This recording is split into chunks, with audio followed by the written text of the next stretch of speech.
Hello again. Well, I'm making this video to give myself a broader introduction. So I go by Indrayani. That was a name that was given to me by one of my best friends, and it's just kind of stuck with me. So I really love that name. You can call me Indrayani. My grandmother, my Tlingit grandmother who passed away relatively recently, she gave me a name just like she gave the rest of the people in my family names. And so my Tlingit indigenous native name is Shai. It's a high tone. Shai. On my Japanese side, I also was given a name, and that's Natsumi. And our family name is Hashimoto. So I go by Natsumi Hashimoto sometimes. And then in my Buddhist community, I was given a Chinese name, and my Chinese Dharma name is Qin Sheng. Qin Sheng. That means coming closer to holiness or coming closer to enlightenment. And so for me, it's like a reminder that I'm on this spiritual path of cultivation. And for me, that's really in a Buddhist context. I see my spiritual path as going towards awakening, towards realizing ultimate truth and realizing who I am ultimately, the true nature of existence. So those are some of my names, and they all work. They're all equally good or equally names. So for my YouTube talks, I'm going to be talking about a wide range of topics with a huge focus on animal welfare or animal rights is what that is usually called, but I talk about it as animal welfare like my professor does, because it's more about the well-being of animals rather than the rights of animals. And not all animal welfare activists believe in rights, so that's why we say animal welfare or non-human individual welfare. And we say non-human individuals because all animals are individuals.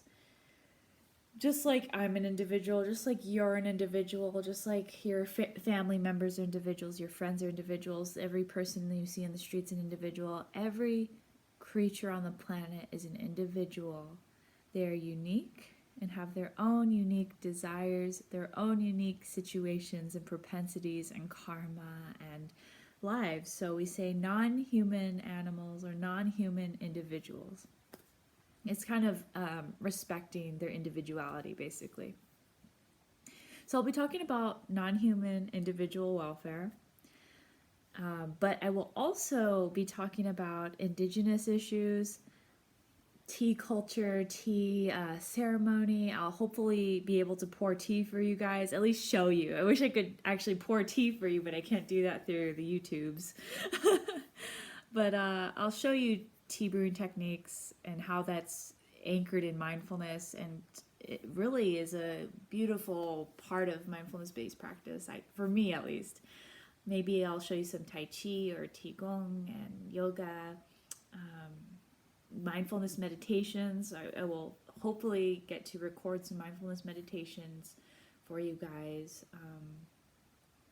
Lots of things about veganism. Hopefully I can show you some vegan food, vegan recipes, and philosophy. I'll also hopefully be talking about philosophical issues of a variety of kinds, a variety of topics in philosophy, that is. My background is actually in philosophy.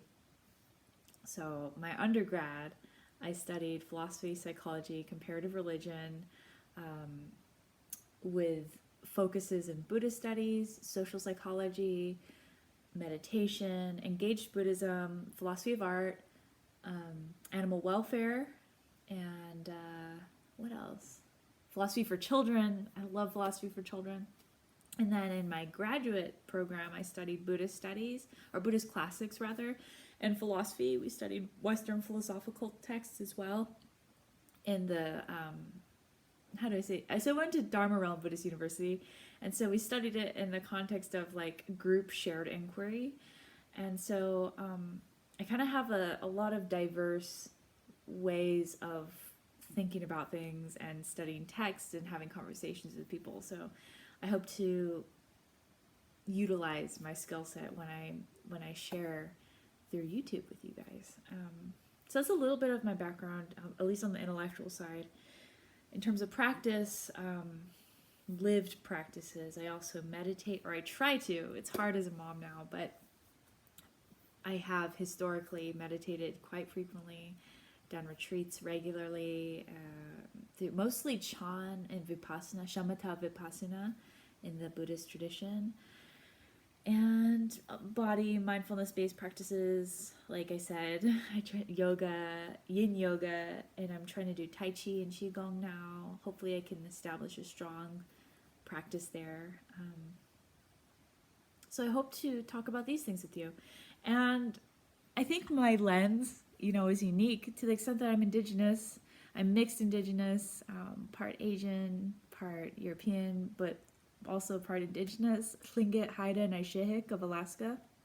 And, my experience in this embodiment gives me a unique position in terms of all these conversations, because the history of my ancestors is very traumatic. I mean, I think all of our ancestors have had a very traumatic history, but, at least on the U.S. land, we know the story. Well, hopefully you know the story. The history is pretty horrific with Indigenous slaughter and genocide. And so my ancestors on this side in my present family has gone through a lot in terms of oppression, being pretty much in the lowest caste most of the time, and gone through severe traumas over and over again.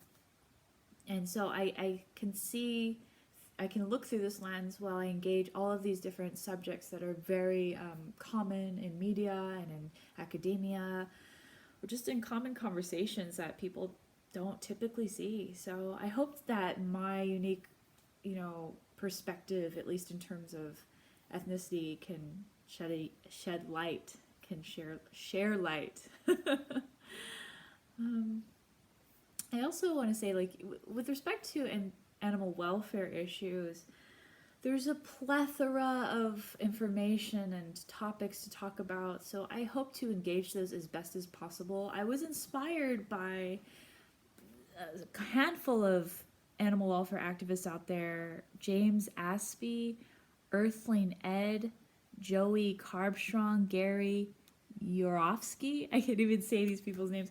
But anyway, I kind of just have been listening to these people lately, and I'm just so inspired. I'm like, oh my gosh, these people are out there. They're doing the work. They're changing minds. They're inspiring people to go vegan, to stop harming animals, to stop supporting those massive slaughter. They're opening people's hearts. They're changing minds. This is so beautiful, and people are eating healthier. And they've probably converted, inspired people to go vegan, and first on a dietary level, but then next to that, or following that, the things we buy, where we can donate our money, how much activism we can engage in. And so these people have helped the world in this way. And so I decided to try to follow in their footsteps as best I can. And so that's why I'm doing these videos. I said I'd be doing these a while ago, but I just haven't had the time. I'm just so busy. And so now I'm making myself this is going to happen. That's what we do. Each of us is so important. Every single individual. You are important. We are the ones who create this world.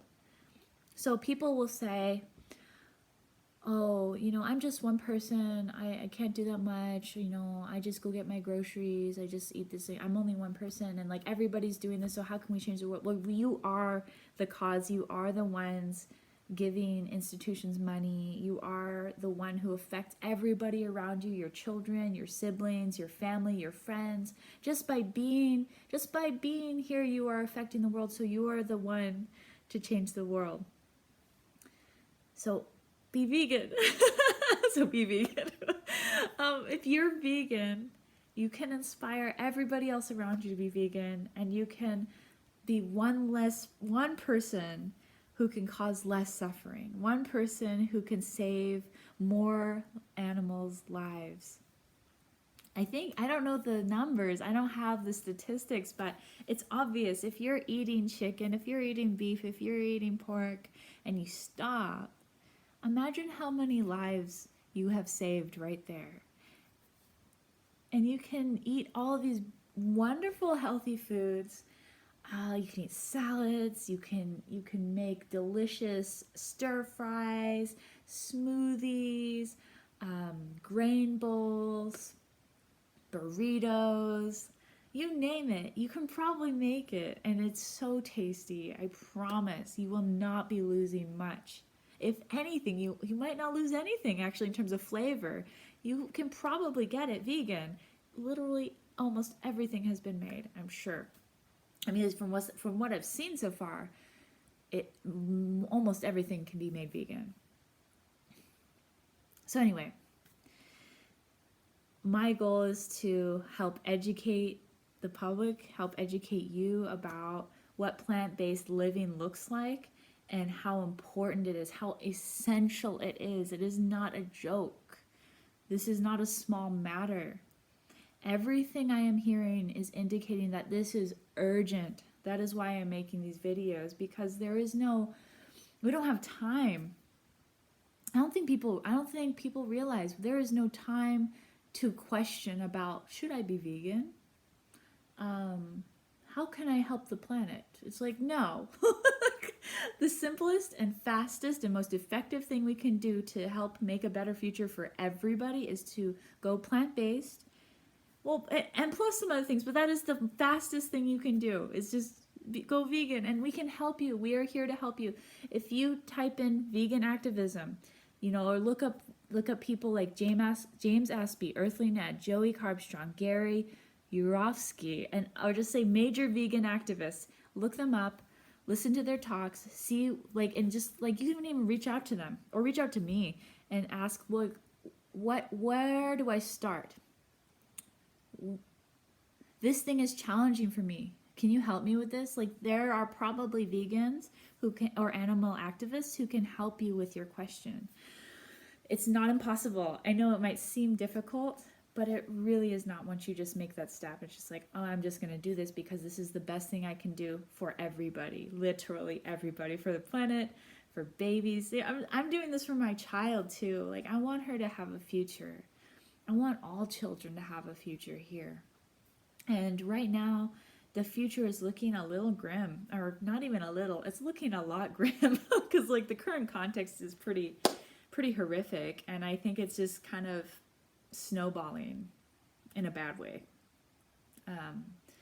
So we need to take immediate action. Immediate action is that we reflect on ourselves, we reflect on our bodies, we reflect on our minds and our hearts and our actions and our words. What am I saying to inspire people? What am I actually doing to change the world? What am I thinking? Is my mind clouded? Am I feeling anger and greed and hatred? Are those the things driving my actions? If so, how can we reflect and transform those energies? Can we transform our patterns into something more altruistic, more selfless, more giving? And not only that, these things, the more selfless you are, the happier you will be.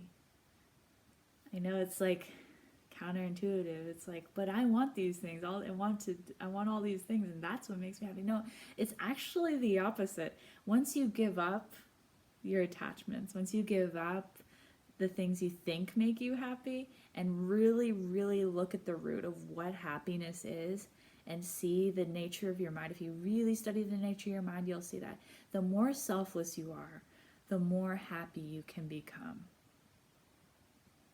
The more stillness can arise, the more contentment can arise, the more compassion for all beings can arise.